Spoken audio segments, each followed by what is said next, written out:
I don't like to suffer, nor do I particularly want to be cold, wet, or hungry. If I had a spirit animal, it would probably be a jellyfish floating in an ocean of perpetual comfort.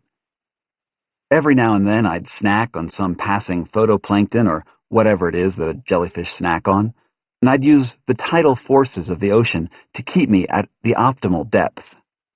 If I were lucky enough to have come into the world as a Turritopsis dorini, the so-called immortal jellyfish, then I wouldn't even have to worry about death.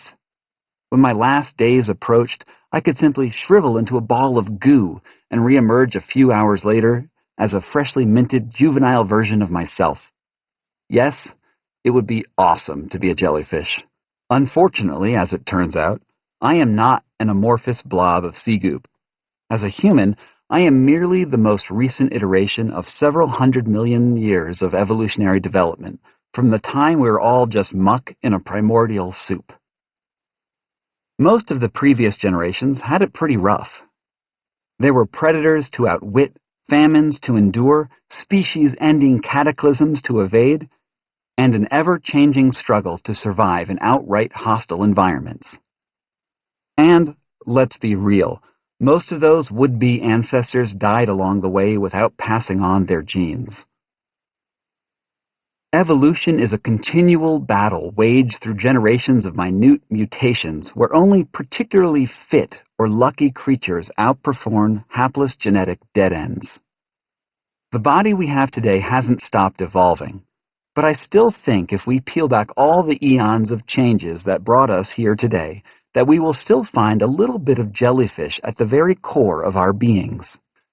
This is because we have a nervous system that is almost perfectly attenuated for homeostasis, the effortless state where the environment meets every physical need.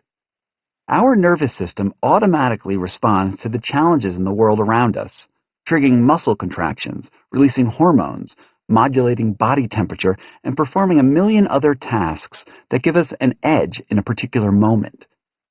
But barring an urgent need for survival, the human body is perfectly content to simply rest and do nothing.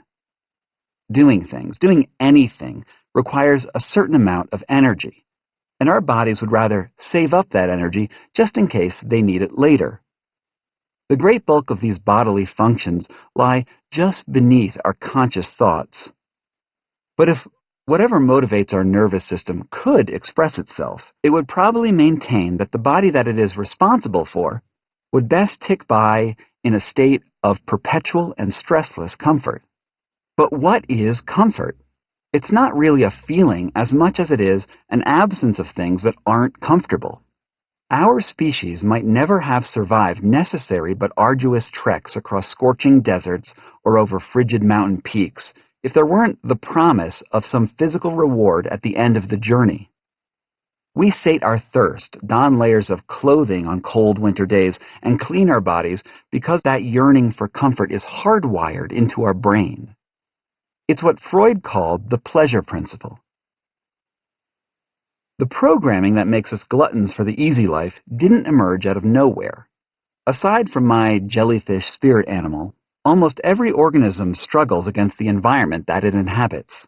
Every biological adaptation that makes life incrementally easier came through the glacial process of natural selection, when two animals were able to pass favorable traits onto their descendants. Yet evolution requires more than a biological duty that culminates in a moment of intense passion. It needs the cumulative luck, motivations, and skill of individual creatures to use their biological abilities to the fullest.